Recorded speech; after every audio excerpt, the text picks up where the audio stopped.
Assalamualaikum warahmatullahi wabarakatuh. Berjumpa kembali dengan saya Dik Zulfakor, calon guru penggerak angkatan 8 dari Kabupaten Garut, dan saya mengajar di SMA Negeri 18 Garut.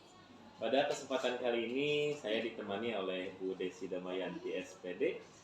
Beliau adalah guru pelajaran matematika di SMA Negeri 18 Garut. Baik, Ibu Desi, bagaimana kabarnya? Alhamdulillah baik. Alhamdulillah. Bu Desi, pada kesempatan kali ini kita akan melaksanakan percakapan praobservasi, di mana sebelum nanti saya mengamati jalannya proses pembelajaran yang dilaksanakan atau dilakukan oleh ibu di kelas, atau sebelum saya melakukan supervisi ke kelas. Kemudian tujuan dari praobservasi ini untuk mengetahui dan mengevaluasi jalannya proses pembelajaran yang Ibu Desi lakukan di dalam kelas.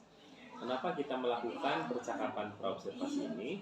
Nah, yaitu sebagai persiapan awal sebelum Ibu melakukan proses pembelajaran di dalam kelas.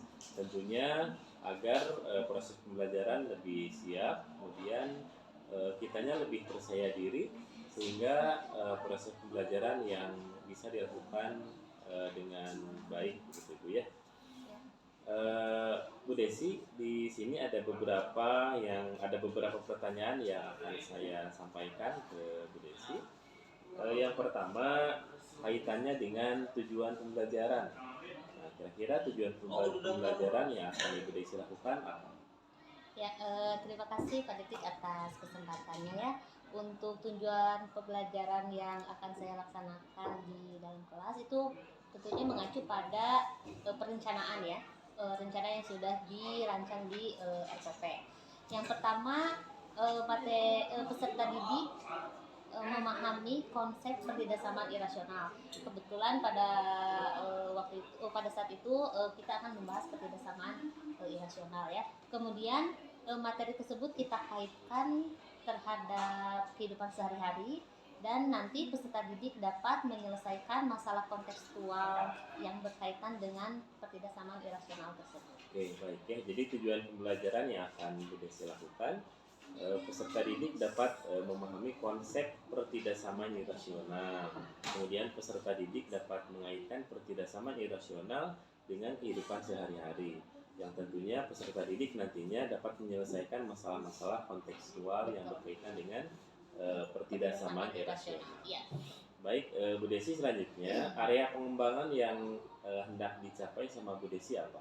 Ya, di sini saya menghendaki ketercapaiannya untuk peserta didik itu ada 3, yaitu kognitif, afektif, dan psikomotor. Untuk kognitifnya diharapkan nanti peserta didik itu dapat memahami konsep pertidasamaan rasional. Kemudian untuk afektifnya diharapkan nanti peserta didik itu mempunyai kemandirian belajar, kemudian percaya diri, dan dapat bekerja sama.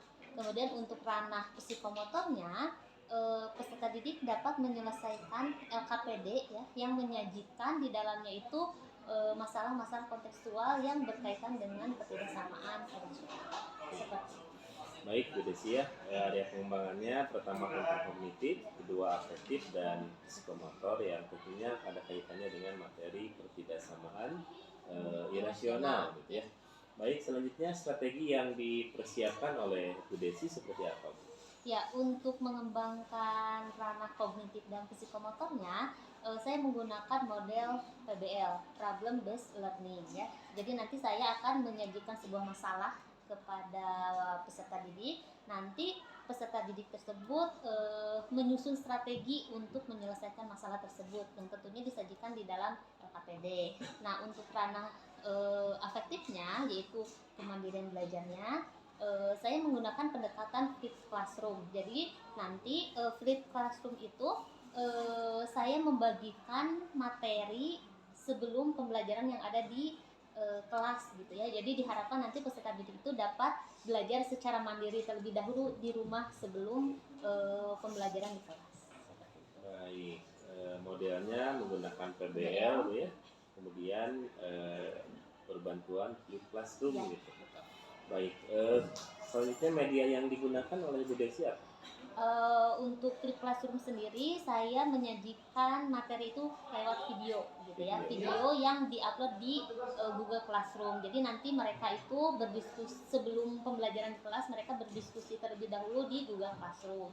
Nah, kemudian nanti ketika pembelajaran di kelasnya saya menggunakan PowerPoint untuk menyajikan sebuah masalahnya dan LKPD untuk menyelesaikan permasalahan tersebut. Baik, terima kasih Bu Desi. Selanjutnya, kira-kira kapan Bu Desi akan melakukan itu? Hari apa? Kemudian jamnya jam berapa? Kemudian di kelas berapa, Bu? Oke, insya Allah ya Pak ya, kita akan melaksanakan pembelajaran hari Rabu di kelas 10 MIPA 4. Itu pada waktu jam ke-7 ke-8 sekitar jam setengah 1 gitu. Di kelas MIPA 4 gitu ya. Dilaksanakan pada hari Rabu besok gitu ya. Ya. Hari Rabu besok kelasnya kelas MIPA 4 jam ke-7 pagi. Baik Bu Desi, sebelum diakhiri kira-kira apa yang dapat yang didapatkan Bu Desi dari percakapan pra-observasi ini?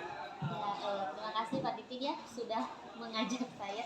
Jadi dari percakapan observasi ini saya mendapatkan semacam kesiapan gitu untuk melakukan pembelajaran di kelas gitu. Mudah-mudahan nanti pembelajaran di kelasnya sesuai dengan apa yang sudah direncanakan dan diharapkan. Seperti itu. Oke, baik ya. Baik Bu Desi, terima kasih atas percakapan pra-observasi ini. Untuk selanjutnya tentunya kita akan melakukan observasi di kelas, dan setelah di kelas kita akan melakukan pasca observasi. Terima kasih untuk waktunya atas percakapan pra-observasi ini. Kita akhiri. Assalamualaikum warahmatullahi wabarakatuh. Waalaikumsalam warahmatullahi wabarakatuh. Terima kasih Bu Desi. Ya, kita mulai. Assalamualaikum warahmatullahi wabarakatuh. Waalaikumsalam warahmatullahi wabarakatuh. Gimana kabarnya? Alhamdulillah luar biasa. Allahu Akbar. Ya, pada hari ini kita bertemu lagi dengan Ibu di pembelajaran matematika apa? Lagi. Sudah siap belajar? Siap.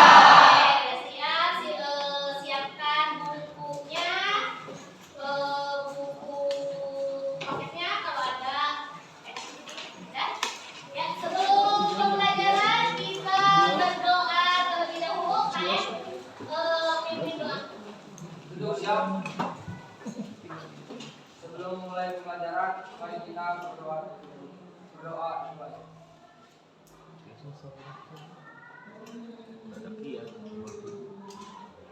Berdoa selesai, jadi salam.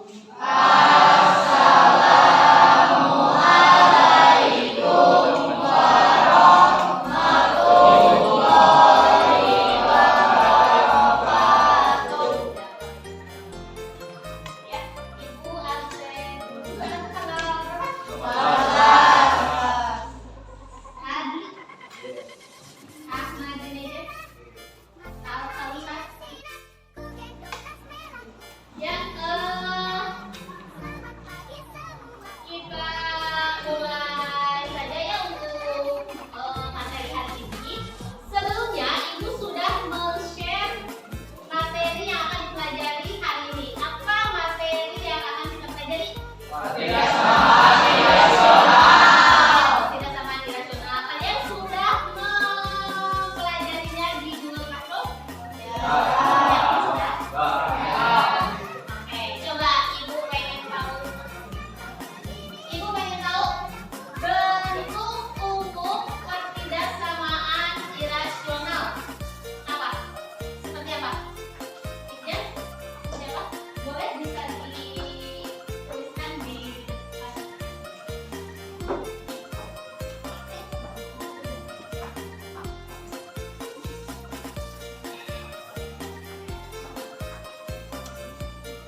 karena ini perbedaan samaan, jadi simbolnya Apa itu? kurang dari. Kurang dari. Terus?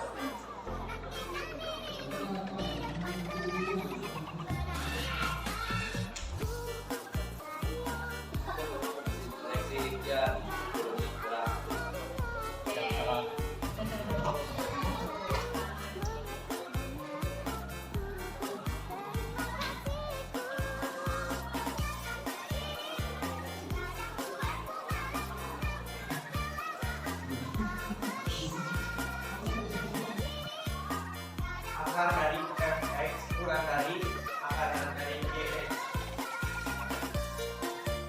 Akar dari fx kurang dari sama dengan akar dari gx. Akar dari fx kurang lebih dari akar dari gx. Akar dari fx lebih dari sama dengan akar dari gx. Fx dan gx bisa berbentuk linear, kuadrat, dan konstanta. Ya, tepuk tangan dulu. Nah, itu ya. Jadi bentuk pertidaksamaan rasional itu seperti ini. Karena yang namanya pertidaksamaan masih menggunakan tanda apa? Kurang dari. Masih menggunakan tanda ketidaksamaan ya, tanda ketidaksamaannya yang seperti ini. Dan bentuk pertidaksamaan irrasional itu bentuknya tuh ada bentuk akar. Fx dan dx-nya betul seperti apa yang kata Hinjan, yaitu bisa bentuknya linear, apa? Kuadrat, konstanta. Bahkan ada yang bentuknya itu rasional, pecahan. Ya, oke. Setelah itu, bagaimana sih cara menyelesaikan pertidaksamaan irasional? Siapa yang bisa? Gimana, Ben? Yang pertama kita harus syarat numeris dulu. Syarat Yang numeris itu dimana seperti syarat apa? numeris itu fx atau gx lebih dari sama dengan 0. Kenapa harus lebih dari sama dengan 0? Karena tidak boleh negatif. Apanya? Hasilnya tidak boleh negatif. Hasilnya tidak boleh. Negatif. Oke, terus yang Lalu yang kedua? kedua kita kuadratkan kedua ruas, kanan dan kiri dikuadratkan angka 2. Oke, terus? Yang ketiga kita buat garis bilangan. Lalu yang keempat, setelah ada syarat numerus dan kuadrat, kita sudah bisa mendapatkan HP-nya. Oke, HP itu apa? Himpunan penyelesaian. Ya, gitu ya. Jadi cara penyelesaiannya tuh yang pertama kita harus tinjau apa? Syarat numerus. Syarat numerus itu apa? Bagaimana? Bahwa fx dan dx-nya kemudian yang kedua apa? Kemudian yang ketiga garis bilangan. Yang keempat himpunan penyelesaian itu didapat dari apa? Irisan dari langkah ke satu sama langkah ke dua. Selain itu di dalam Google Classroom juga Ibu memberikan contoh pertidaksamaan irasional. Ada yang bisa memberikan contoh lainnya untuk pertidaksamaan irasional? Oke, habis berikan contoh dan cara penyelesaiannya, kemudian jelaskan ke teman-temannya. Di mana di sini?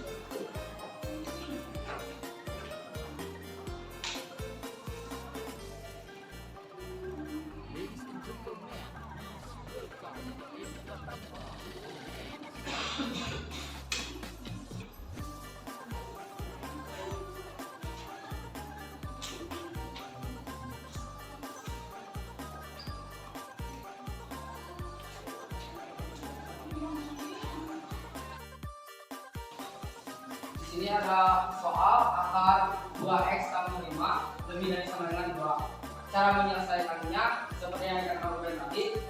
Cari dulu syarat numerus, kuadratkan kedua ruas, garis bilangan, dan yang terakhir HP atau himpunan penyelesaian. Yang pertama syarat numerus. Dari soal 2x tambah 5 akan dari 2 lebih dari sama dengan 2. Syarat numerus itu harus lebih dari sama dengan 0, maka tulis 2x tambah 5 lebih dari sama dengan 0 dan hitung 2x karena di sini positif pindah menjadi negatif 5, maka X lebih dari sama dengan negatif 5 jawabnya 2/2. Yang kedua, min 5/2 adalah lebih dari sama dengan, maka garisnya adalah ke kanan. Kalau kiri itu kurang dari ke kanan. Sama halnya dengan min 1/2 karena lebih dari ke kanan. Untuk HP-nya itu kita ambil irisan yang dua-duanya teriris, itu min 1/2, maka HP-nya adalah X, di mana X lebih dari sama dengan min 1/2 X tambahkan bilangan bil. Ada yang ditanyakan? Ada nggak? Tidak mengerti? Mengerti. Betul ya itu apa yang dijelaskan oleh Hafiz. Tepuk tangan dulu guys.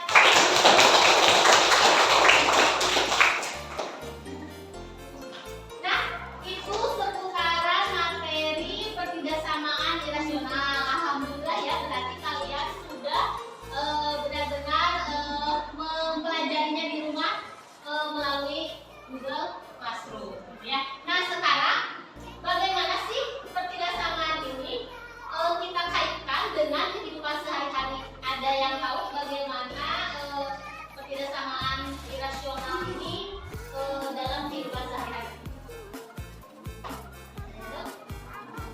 Oke, nih Ibu ada sebuah permasalahan, nanti kalian perhatikan ya, kemudian nanti kalian selesaikan permasalahan tersebut secara berkelompok ya. Jadi untuk hari ini kita akan mempelajari bagaimana kaitannya pertidaksamaan irasional itu dengan kehidupan sehari-hari ya.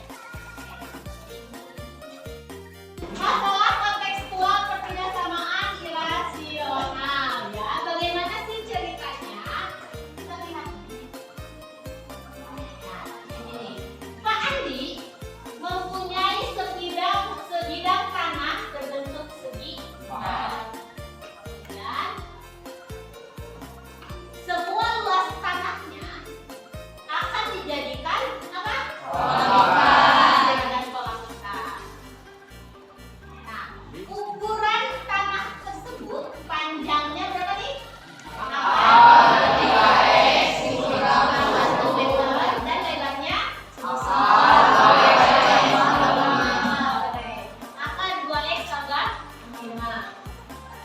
Nah, jika ukuran panjang lebih dari sama dengan lebarnya, maka tentukan luas minimal kolam tersebut. Bisa kalian pahami? Bisa? Oke. Nah, kalau bisa bantu Pak Andi untuk menentukan luas kolam tersebut. Siap membantu Pak Andi?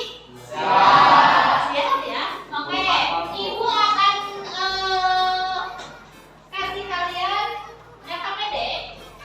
Nah, penyelesaiannya dengan berkelompok ya, dengan cara berkelompok.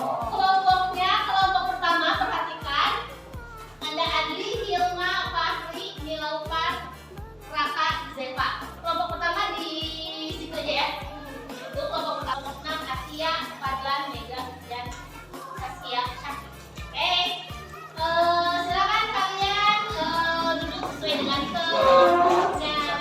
Kelompok akan diberikan LKPD. Nah, permasalahannya tadi kalian bisa scan di sini ya. Kalau tadi ketinggalan masalahnya, kalian bisa lihat masalahnya di barcode ini. Kalian scan aja lewat melalui handphone kalian ya. Kemudian dari situ kalian ikuti setiap langkah yang ada di LKPD sampai terakhir di kesimpulan ya. Nanti salah satu kelompok maju ke depan. Siap? Oke, dikembalikan dulu ya KPD-nya. Dikerjakan aja di sini langsung. Ini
Jumpa kembali dengan saya Dik Zulfakor, calon guru penggerak angkatan 8 dari SMA Negeri 18 Kali.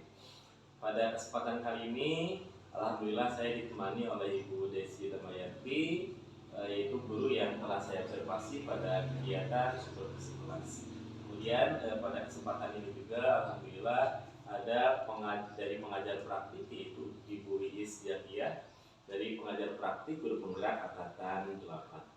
Bagaimana kabarnya Ibu Baik, Desi? alhamdulillah. Alhamdulillah. Pada percakapan pasca observasi ini saya akan mengajukan beberapa pertanyaan barangkali terhadap Ibu Desi yang telah melakukan proses pembelajaran yang tadi dilakukan di kelas. Baik, Ibu Desi sudah siap? Siap.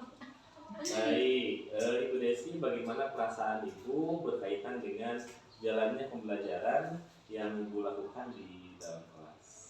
Ya, terima kasih Pak Didik atas kesempatannya Ibu perkenalkan. Ya, untuk jalannya pembelajaran tadi di kelas, alhamdulillah pada sebagian besar sudah sesuai dengan apa yang saya harapkan gitu. Jadi mudah-mudahan tujuan-tujuan pembelajaran yang sudah saya rancang itu bisa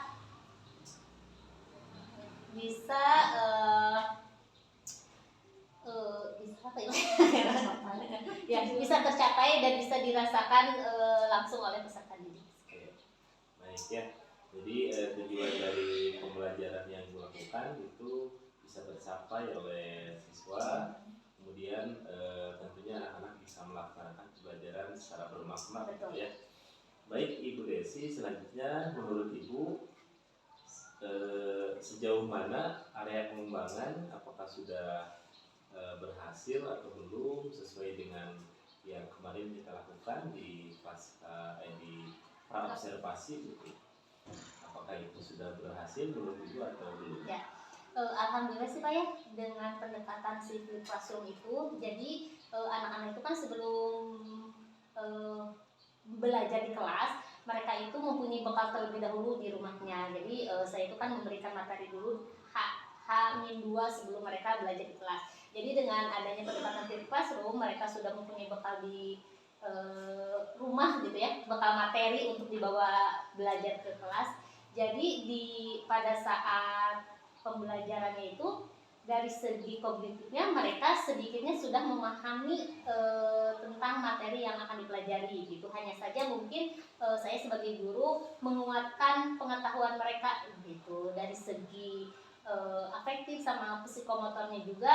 Dengan adanya LKPD itu membantu mereka untuk meningkatkan kompetensi tersebut. Oke, gitu ya. Jadi dari segi kognitif, afektif, psikomotor juga itu sudah tercapai gitu ya.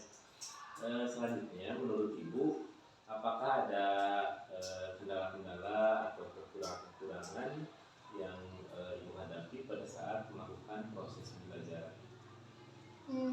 Sejauh ini alhamdulillah lancar gitu ya, cuman mungkin dari segi waktu saja gitu untuk menyelesaikan LKPD gitu. Mungkin saya juga tadi kurang memberikan waktu yang jadi tidak diberikan waktu yang tepat gitu ke anak-anak, sehingga los aja begitu gitu. Pas ngelihat waktu sudah hampir selesai pelajarannya gitu. Itu mungkin dari segi waktu. Nanti saya harus menyesuaikan lagi LKPD-nya sesuai dengan waktu yang dirancang.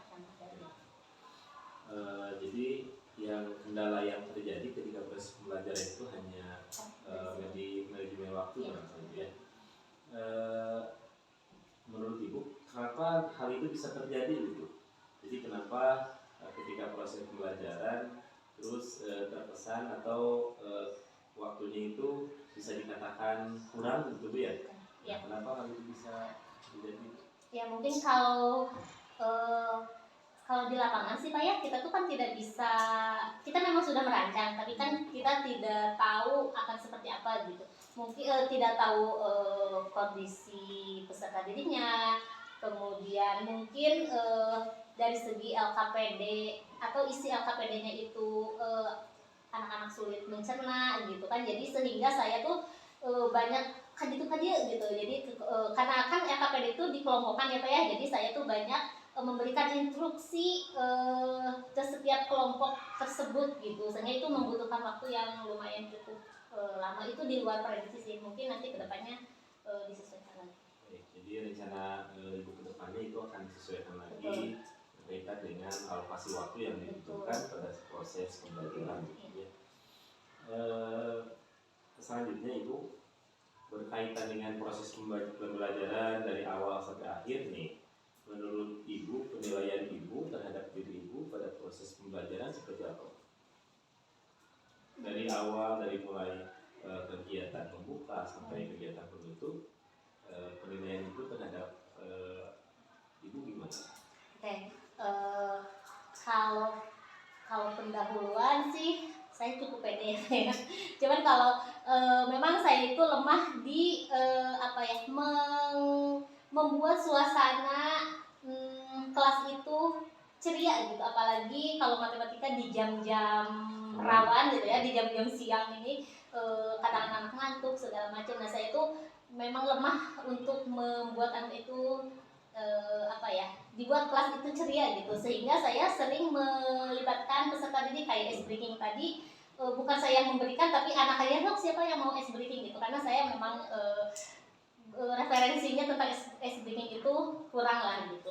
Kemudian dari penutup gitu, saya menyadari kurangnya refleksi gitu dan penguatan terhadap pembelajaran hari ini gitu. Jadi masih refleksinya masih ngambang lah gitu. Itu sih paling Mbak. Baik, terima kasih Ibu atas penyampaian hasil proses pembelajaran yang Ibu lakukan. Pada kesempatan kali ini Ibu Desi izinkan saya menyampaikan beberapa hal yang berkaitan dengan proses pembelajaran ketika di kelas.